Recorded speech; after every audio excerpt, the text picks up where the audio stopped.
덜 이효섭 1. 꽃다지, 질경이, 나생이, 달장이, 문둘레, 솔구장이, 쇠민장이, 기로장이, 달래, 무릇, 시금초, 썸바구, 돌나물, 비름, 능쟁이. 덜은 온통 초록전에 덮여 벌써 한 조각의 흑빛도 찾아볼 수 없다. 초록의 바다. 초록은 흑빛보다 찬란하고 눈빛보다 복잡하다. 눈이 보얗게 깔렸을 때에는 흰빛과 능금나무의 자줏빛과 그림자의 옥색빛밖에는 없어 단순하기 옷벗은 여인의 나체와 같은 것이. 봄은 옷 입고 취장한 여인이다. 흑빛에서 초록으로. 이 기막힌 신비에 다시 한번 놀라볼 필요가 없을까? 땅은 어디서 어느 때 그렇게 많은 물감을 먹었기에 봄이 되면 한꺼번에 그것을 이렇게 지천으로 뱉어놓을까? 바닷물을 고래같이 들이켰던가? 하늘의 푸른 전기를 모르는 결에 한 방 마셔두었던가? 그것을 빗물에 불어 시절이 되면 땅 위로 솟쳐 보내는 것일까? 그러나 한 폭의 풀을 뽑아볼 때 잎새만이 푸를 뿐이지 뿌리와 흙에는 아무 물들인 자취도 없으면 웬일일까? 시험관 속 붉은 물에 약품을 넣으면 그것이 금세 새파랗게 변하는 비밀, 그것과도 흡사하다. 이 우주의 비밀의 약품, 그것은 결국 알 바 없을까? 한 톨의 보리알이 열라처로 나는 이치는 가르치는 이 있어도 그 보리알에서 푸른 잎이 돋는 조화의 동기는 옳게 말하는 이 없는 듯하다. 사람의 지혜란 결국 신비의 테두리를 뱅뱅 돌 뿐이요, 조화의 속은 언제까지나 열리지 않는 판도라의 상자일 듯 싶다. 초록 풀에 덮인 땅속의 뜻은 초록 옷을 입은 여자의 마음과도 같이 엿볼 수 없는 저 건너 세상이다. 얀들얀들 나부끼는 초록의 양자는 부드럽게 솟는 음악, 줄기는 굵고 잎은 연한 멜로디의 마디마디이다. 부피 있는 대궁은 나팔소리요, 가는 가지는 검은고의 음률이라고나 할까. 알레르고가 지나고 안단테에 들어갔을 때의 감동, 그것이 봄의 걸음이다. 풀 위에 누워있으면 은근한 음악의 율동에 끌려 마음이 너볕너볕 나부낀다. 꽃다지, 질경이, 민들레, 가지가지 풋나무를 뜯어먹으면 몸이 초록으로 물들 것 같다. 물들어야 될 것 같다. 물들어야 오를 것 같다. 물들지 않음이 거짓말이다. 물들지 않으면 안 될 것 같다. 새가 지저긴다. 꾀꼬리일까? 지평선이 아롱거린다. 덜은 내 세상이다. 2. 언제까지든지 푸른 하늘을 우러러보고 있으면 나중에는 현기증이 나며 눈이 둘러 빠질 듯 싶다. 두 눈을 뽑아서 푸른 물에 채웠다가 라문의 병 속의 구슬같이 차진 놈을 다시 살 속에 박아 넣은 것과 같이 눈망울이 차고 어리어리하고 푸른 듯하다. 살과는 동떨어진 유리알이다. 그렇게도 하늘은 맑고 멀다. 눈이 아픈 것은 그 하늘을 발칙하게도 오랫동안 우러러본 버린 듯 싶다. 확실히 마음이 죄송스럽다. 반나절 동안 두려움 없이 하늘을 똑바로 쳐다볼 수 있는 사람이란 세상에서도 가장 착한 사람이거나 그렇지 않으면 가장 용기 있는 악한이어야 할 것이다. 그렇게도 푸른 하늘은 거룩하다. 눈을 돌리면 눈물이 푹 쏟아진다. 벌판이 새파랗게 물들어 눈앞에 아물아물한다. 이런 때는 웬일인지 구름 한 점도 없다. 곁에는 한 묶음의 꽃이 있다. 오랑캐꽃, 고들뱅이, 노고초, 쇠고사리, 가채무릇, 대게, 마탈, 차치광이. 나는 그것을 섞어 틀어 꽃다발을 겪기 시작한다. 각색 꽃판과 꽃술이 무릎 위에 지천으로 떨어진다. 그것은 헤어지는 석류알보다도 많다.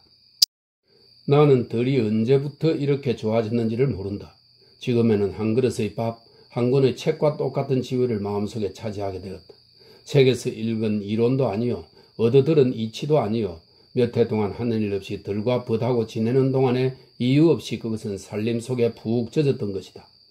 어릴 때 동무들과 벌판을 헤매며 진레를 꺾으러 가시덤불 속으로 들어가고 소똥버섯을 따다 화로 속에 굽고 매를 캐러 밭이랑을 떨치며 골로 말을 만들어 끌고 다니노라고 집에서 보다도 들에서 더 많이 나를 지우던 그때가 다시 부활하여 돌아온 셈이다.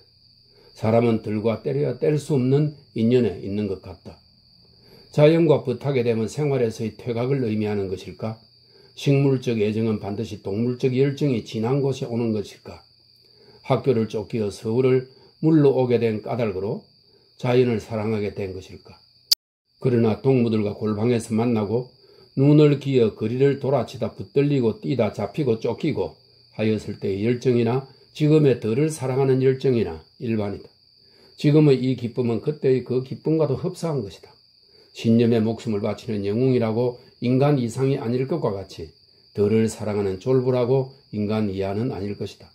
아직도 굳은 신념을 가지면서 지난날에 보던 책들을 들쩍거리다가도 문득 정신을 놓고 의미 없이 하늘을 우르르 보는 때가 많다.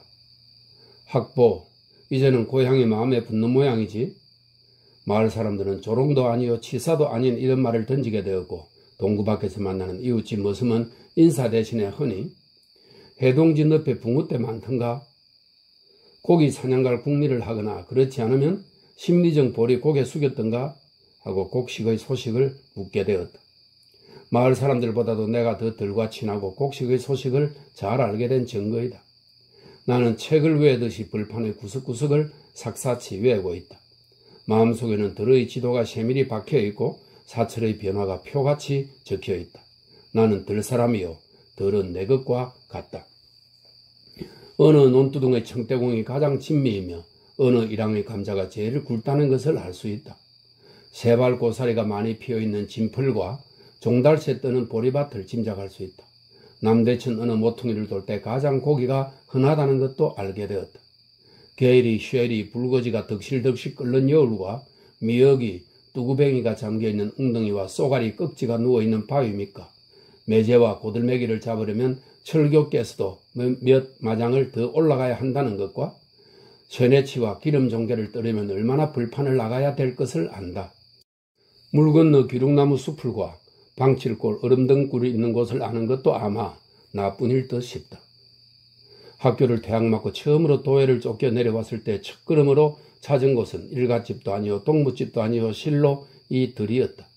강가에 사시나무가 제대로 있고 버들숲 둔덕의 잔디가 흘리지 않았으며 과수원의 모습이 그대로 남은 것을 보았을 때의 기쁨이란 형언할 수 없이 큰 것이었다. 고향을 그리워하는 마음이란 곧 산천을 사랑하고 벌판을 반가워하는 심정이 아닐까. 이런 자연의 풍물을 내놓고야 고향의 그림자가 어디에 알뜰히 남아있는가. 흘리어가는 초가지붕에 남아있단 말인가. 고향을 꾸미는 것은 사람이면서도 그리운 것은 더 많이 들과 시냇물이다. 3. 시절은 만물을 허랑하게 만드는 듯하다. 짐승은 드러내놓고 모든 것을 들의 품속에 맡긴다. 새풀 숲에서 새 둥어리를 발견한 것을 나는 알 수 없이 기쁘게 여겼다. 거룩한 것을, 아름다운 것을 찾은 느낌이다. 집과 가족들을 송두리째 안심하고 땅에 맡기는 마음씨가 거룩하다.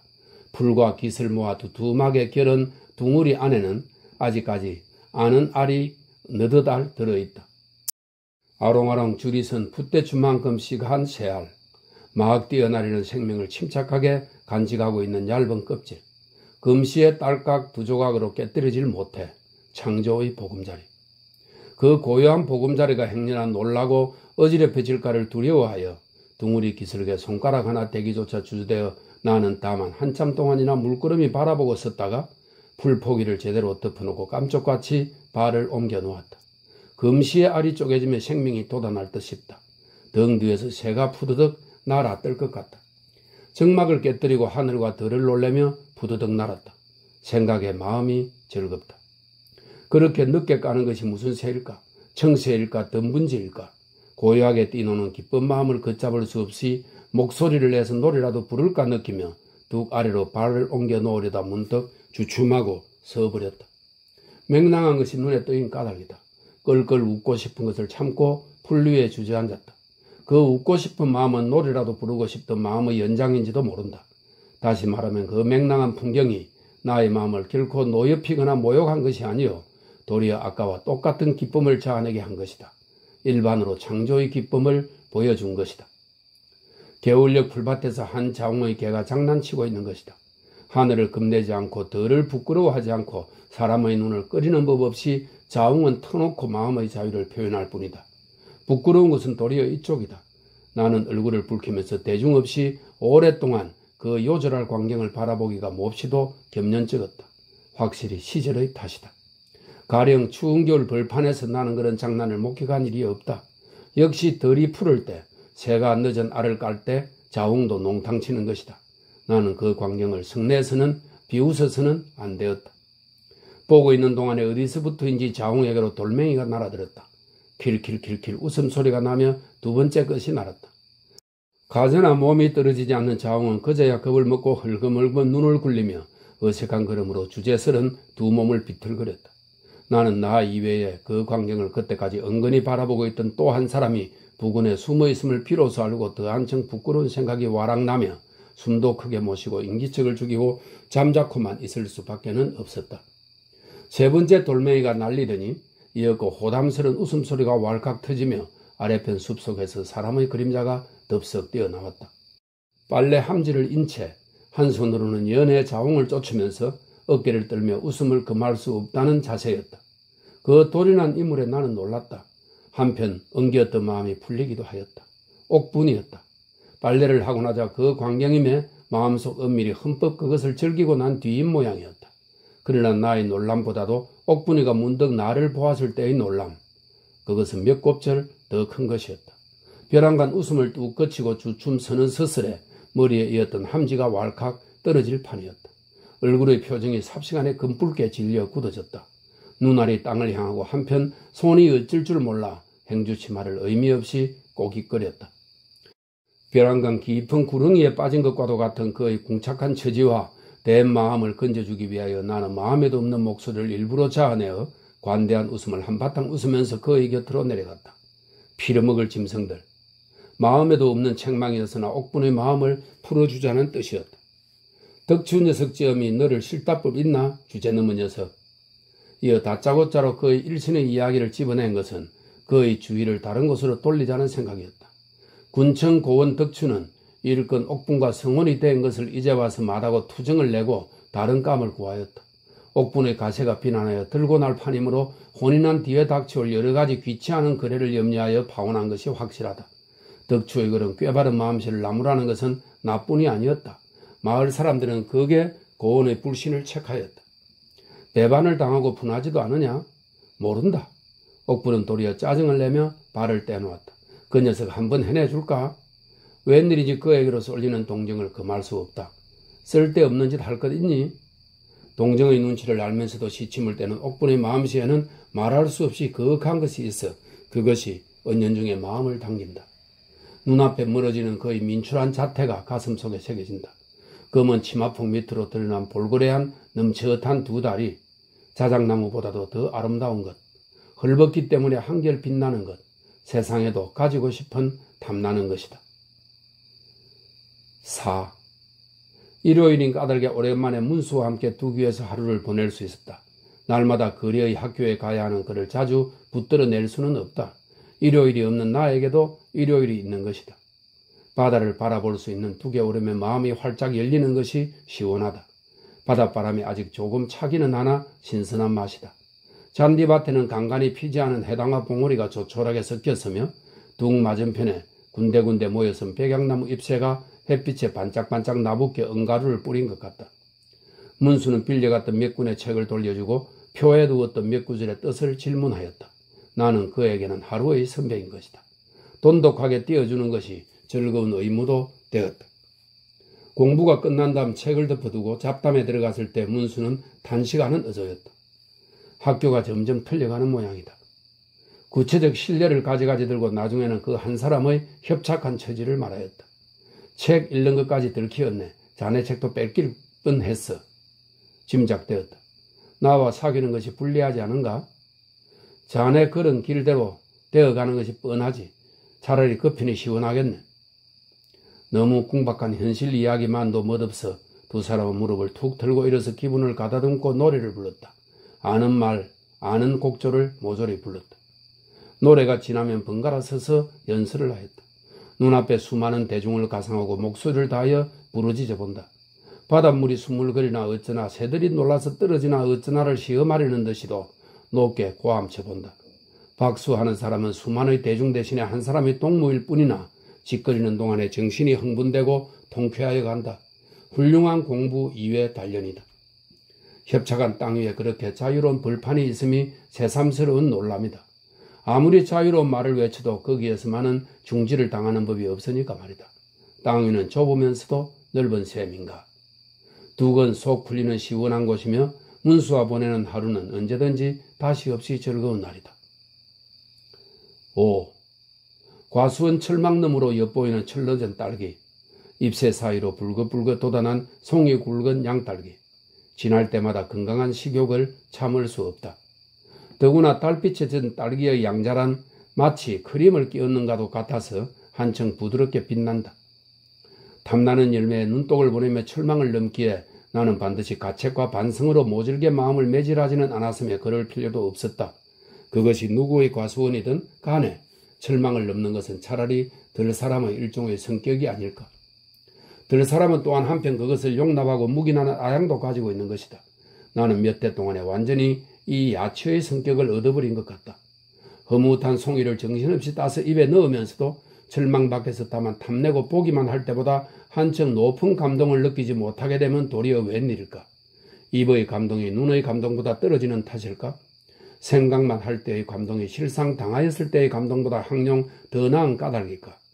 나의 욕심을 만족시키기에는 불과 몇 송이의 딸기가 필요할 뿐이었다. 차라리 벌판에 지천으로 열려 언제든지 딸 수 있는 들딸기 편이 가수원안의 양딸기보다 나음을 생각하며 나는 다시 철망을 넘었다. 멍석딸기, 중딸기, 장딸기, 나무딸기, 감대딸기, 곰딸기, 닷딸기, 배암딸기. 능금나무 그늘에 난데없는 사람의 그림자를 발견하자 황급히 뛰어넘다 철망에 걸려 나는 옷을 찢었다. 그러나 옷보다도 행여나 들키지는 않았나 하는 염려가 앞서 허둥지둥 풀속을 뛰다가 또 공교롭게도 그가 옥분임을 알고 마음이 일시에 턱 놓였다. 그 역 딸기밭을 노리고 있는 턱 아닐까? 철망기슬거 기웃거리며 능금나무 아래 몸을 간직하고 있지 않았던가. 언젠가 개천뚝에서 기묘하게 만난 후 두 번째의 공교로운 만남임을 이상하게 여기고 있는 동안에 마음이 퍼거나 헐하게 놓여졌다. 가까이 가서 시렁시렁 말을 건 것도 그리 어색하지 않고 자연스러웠다. 그 역시 스스러워하지 않고 수월하게 말을 받고 대답하고 하였다. 전날의 기묘한 만남이 확실히 두 사람의 마음을 반것이 열어놓은 것 같다. 딸기 따줄까? 무서워. 그의 떨리는 목소리가 왜 그리도 나의 마음을 끄르는지 모른다. 나는 떨리는 그의 팔을 붙들고 풀밭을 지나 버드나무 숲속으로 들어갔다. 그의 입술은 딸기보다도 더 붉다. 확실히 그는 딸기 이상의 유혹이었다. 무서워. 무섭긴 하고 달래기는 하였으나 기실 딸기를 훔치려 철망을 넘을 때와 똑같이 가슴이 후두구둑 떨림을 어쩌는 수 없었다. 버드나무 잎새 사이로 달빛이 가늘게 새어들었다. 옥부는 굳이 그 역하려고 하지 않았다. 양딸기 맛이 아니요 확실히 들딸기 맛이었다. 멍석딸기, 나무딸기의 신선한 감각에 마음은 허무시 찼다. 아무리 야처의 습관에 젖었기로 철망 넘어 딸기를 딸 때와 일반으로 아무 가책도 반성도 없었던가. 들판서 장난치던 한 장어의 짐승과 일반이 아닌가? 그것이 바른가? 그래서 옳을까? 하는 한 줄기의 고든 생각이 한결같이 뻗쳐 오름을 억제할 수는 없었다. 결국 마지막 판단은 누가 옳게 내릴 수 있을까? 6. 며칠이 지나도 여전히 귀치하는 생각이 머릿속에 뱅 돈다. 어수선한 마음을 활짝 씻어버릴 양으로 아침부터 그물을 들고 집을 나섰다. 그물을 후릴 곳을 찾으면서 남대천 물줄기를 찾아 올라간 것이 시적시적 걷는 동안에 어느덧 철교께서도 건 심리를 올라가게 되었다. 아무 고기나 닥치는 대로 잡으려던 것이 그렇게 되고 보니 불현듯이 고들매기를 후려볼 욕심이 솟았다. 고기 사냥 중에서도 가장 운치 있고 흥 있는 고들매기 사냥에 나는 몇 번이지 성공한 일이 있어 그 호젓한 멋을 잘 안다. 그중 많이 모여 있을 듯이 보이는 그럴듯한 여우를 점쳐 첫 그물을 던져보기로 하였다. 산속에 오목하게 둘러싸인 계곡. 물도 맑으니와 물소리도 맑다.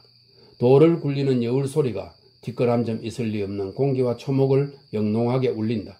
물속에 노는 고기는 산신령이나 아닐까. 옷을 활짝 벗어붙이고 그물을 메고 물속에 뛰어들었다. 넉넉히 목욕을 할 시절임에도 워낙 산골물이라 뼈에 차다. 마음이 한꺼번에 씻겨졌다느니 보다도 도리어 얼어붙을 지경이다. 며칠 내로 내려오던 어수선한 생각이 확실히 덜해지고 날아갔다고 할까? 그러나 그러면서도 마지막 한 가지 생각이 아직도 철사같이 가늘게 꿰뚫고 흐름을 속일 수는 없었다. 사람의 사이란 그렇게 수월할까? 옥분과의 그날 밤 인연이 어처구니 없게 쉽사리 맺어진 것이 의심쩍은 것이었다. 아무 마음의 그래도 없던 것이 달빛과 딸기의 꼬임을 받아 그때 그 자리에서 금방 응락이 되다니. 황룡 거기에 이르기까지의 두 사람의 마음의 교습이란 이야기 속에서 읽을 때는 기막히게 장황하고 지리한 것이었는데 그것이 그렇게 수월할 리 있을까? 덜 복판에서는 수월한 법인가? 책임 문제는 생기지 않는가? 생각은 다시 솔솔 풀린다. 물이 찰수록 생각도 점점 차게만 들어간다. 물이 다리목을 넘게 되었을 때 그쯤에서 한 훌기 던져보려고 그물을 펴들고 물속을 가늠해 보았다. 속물이 꽤 새어 다리를 훌친다. 물때 낀 돌멩이가 몹시 미끄러워 마음대로 발을 디딜 수 없다. 누르칙칙한 물속이 적확히 보이지 않는다. 몇 걸음 아래편은 바위요, 바위 아래는 쏘가 되어 있다. 그물을 던질 때의 호흡이라 마치 활을 쏠 때의 그것과도 같이 미묘한 것이어서 일종의 통일된 정신과 긴장된 자세를 요구하는 것임을 나는 경험으로 잘 안다. 그러면서도 그때 자칫하여 기어이 실수를 하게 된 것은 필시 던지는 찰나까지도 통일되지 못한 마음이 어수선하고 정신이 까딱거렸음이 확실하다. 몸이 휘뚱하고 휘더니 휑하게 날아야 할 그물이 물 위에 떨어지자 어지럽게 흩어졌다. 발이 미끄러져 센 물결에 다리가 쓸리니까 그물은 손을 빠져 달아났다. 물속에 넘어져 흐르는 몸을 아무리 버둥거려야 고추 일으키는 장사 없었다. 생각하면 기가 막히나 별 수 없이 몸은 흐를 대로 흐르고야 말았다. 바위에 부딪혀 기어코 쏘에 빠졌다. 거품을 날리는 폭포 속에 송두리째 푹 잠겼다가 휘어지 솟으면서 푸른 물속을 뱅 돌았다. 요행 헤엄의 습득이 약간 있던 까닭에 많은 고생 없이 허부적거리고 소를 벗어날 수는 있었다. 면상과 어깨 쪽지에 몇 군데 상처가 있었다. 피가 돋았다. 다리에는 군데군데 시퍼렇게 멍이 들어 있음을 보았다. 잃어버린 그물은 어느 줄기에 묻혀 흐르는지 알 바 없거니와 찾을 용기도 없었다. 고들매기는 물론 한 마리도 손에 쥐어보지 못하였다. 귀가 메이고 코에서는 켜었던 물이 줄줄 흘렀다. 우연히 욕을 당하게 된 몸뚱아리를 훑어보며 나는 알 수 없는 부끄러움을 느꼈다. 벼랑간 옥분의 몸이 향기가 눈앞에 흘러갔다. 비밀을 가진 나의 몸이 다시 돌아보이며 한동안 부끄러운 생각이 쉽게 꺼지지 않았다. 7. 문수는 기었고 학교를 쫓겨났다. 기한 없는 정학 처분이었으나 영영 몰려난 것과 같은 결과이다. 덕분에 나도 빌려주던 채권을 영영 뺏긴 셈이 되었다. 차라리 시원하다고 문수는 거드름 부렸으나 시원하지 않은 것은 거의 집안 사람들이다. 들볶는 바람에 그는 집을 피하여 더 많이 나와 지내게 되었다. 원망의 물줄기는 나에게까지 튀어왔다. 나는 애매하게도 그를 타락시켜 놓은 안된 놈으로 몰릴 수밖에는 없다. 배울 수 없이 나날을 들과 벗하게 되었다. 나는 좋은 덜의 동물을 얻은 셈이다. 풀밭에 서면 경주를 하고 시냇가에 서면 납작한 돌을 집어 물 위에 수제비를 뜨기가 일수다. 돌을 힘껏 던져 그것이 물 위를 뛰어가는 뜀수를 세는 것이다. 하나, 둘, 셋, 넷, 다섯, 여섯, 일곱, 여덟. 이 최고 기록이다. 돌은 굴러갈수록 걸음이 좁아지고 빨라지다 나중에는 깜빡 물속에 꺼진다. 기차가 차차 멀어지고 작아지다 산모통에서 깜빡 사라지는 것과도 같다. 재미있는 장난이다. 나는 몇 번이고 싫지 않게 돌을 집어 시험하는 것이다. 팔이 축 처지게 되면 다시 기운을 내어 모래밭에 기루어 서서 씨름을 한다. 힘이 비등하여 성패가 반반이다. 떠밀기도 하고 삿바시름도 하고 잡아 낚우기도 하고 다리걸이 딴죽치기 기술도 차차 늘어가는 것 같다. 세상에 제일 장하고 제일 크고 제일 아름답고 제일 훌륭하고 제일 바른 것이 무엇이냐? 대고 말고 수수께끼를 걸고 힘이다 라고 끌끌끌끌 웃으면 오장육부가 물에 해운 듯이 시원한 것이다. 힘, 무슨 힘이든지 좋다. 씨름을 해가는 동안에 우리는 힘에 대한 인식을 한층 새로 펴갔다. 조직의 힘도 장하거니와 그것을 꾸미는 한 사람의 힘이 크다면 더 한층 아름다운 것이 아닐까. 8. 문수와 철렵을 나섰다. 그물을 잃은 나는 하는 수 없이 쪽대를 들고 쇠친의 사냥을 하러 시냇물을 훑어 내려갔다. 들판에 냄비를 걸고 뜬 고기를 끓이고 밥을 지었다. 먹을 것이 거의 준비되었을 때 더운 판에 목욕을 들어갔다. 땀을 씻고 때를 밀고는 깊은 곳에 들어가 물장구와 갸닥질이다. 어린아이 그대로의 순전한 마음이 방울방울 날리는 물방울과 함께 하늘을 뒤덮었다가는 쏟아지는 것이다. 물가에 나와 얼굴을 씻고 물을 들일 때에 문수는 닫다가 어깨에 상처가 웬일인가? 하고 나의 어깨의 군데군데를 가리켰다. 나는 뜨끔하면서 그때까지 완전히 잊고 있던 고들매기 사냥과 거기에 관련된 옥분과의 일건이 생각났다. 어떻게 할까 망설이다가 그에까지 기일바 못되어 기어코 고기잡이 이야기와 따라서 옥분과의 곡절을 은연중 귀뜸하여 주게 되었다. 이상한 것은 그의 태도였다. 명예의 부상일체 그려 놀리고는 극실극실 웃는 것이다.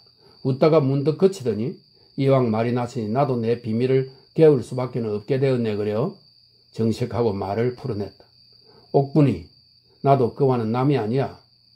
어안이 벙벙한 나의 어깨를 치며 생각하면 덕추와 파운된 후로부터는 달뜬 마음이 허랑해진 모양인데 일종의 자포자기야. 죽일 놈은 덕추지. 옥분의 형편이 가엾기는 해. 나에게는 이상한 감정이 솟아올랐다. 문수에게 대하여 노염과 질투를 느끼는 대신에 도리어 일종의 안심과 감사를 느끼는 것이었다. 괴롭던 책임이 모면된 것 같고 무거운 짐을 벗어놓은 듯이도 감정이 가벼워지고 엉겼던 마음이 풀리는 것이다. 이것은 교활하고 악한 심보일까? 그러나 나를 단 한 사람으로 생각하지 않는 옥분의 허당한 태도에 해결의 열쇠는 있다. 그의 태도가 마지막 책임을 져야 할 터이니까. 왜 말이 없나? 거짓말로 알아듣나? 자네가 버드나무 숲에서 만났다면 나는 풀밭에서 만났네. 여전히 잠자코만 있으면서 나는 속으로 한결같이 덜의 성격과 마술가도 같은 자연의 매력이라는 것을 생각하였다. 얼마나 이 아이가 장황하였던지 밥 타는 냄새가 코를 찔렀다. 9. 무더운 날이 계속된다. 이런 때 마을은 더 한층 지내기 어렵고 역시 덜이 한결 낫다. 낮은 낮으로 해두고 하룻밤을 온전히 들여서 보낸 적이 있다. 우리는 의논하고 하룻밤을 들여서 야영하기로 하였다. 덜의 밤은 두려운 것일까? 이런 의문도 있었기 때문이다. 이왕 의가 통한 후이니 이후로는 옥분이도 데려다가 세 사람이 일단의 덜의 아들이 되었으면 하는 문수의 의견이었으나 나는 그것을 일종의 악침이라고 배척하였다. 과거의 피차의 정의는 정의로 하여 두고 단체 생활에는 역시 두 사람이 적당하며 수요가 셋이면 어떤 경우에든지 반드시 기울고 불안정하다는 의견을 가지고 있기 때문이다. 그러나 그것도 결국 나의 야성이 철저치 못한 까닭이 아닌가. 어떻든 두 사람은 덜복판에서 해를 넘기고 어둡기를 기다리고 밤을 맞이하였다. 불을 피우고 이야기하였다. 이야기가 장황하기 때문에 불이 마저 쓰러질 때에는 마을의 등불도 벌써 다 꺼지고 개 짖는 소리도 수습된 뒤였다. 별만이 깜빡거리고 바닷소리가 은은할 뿐이다. 어둠은 깊고 넓고 무한하다. 창조 이전의 혼돈의 세계는 이러하였을까? 무한의 정막, 지구의 자전공전의 소리도 들리지는 않는 것이다.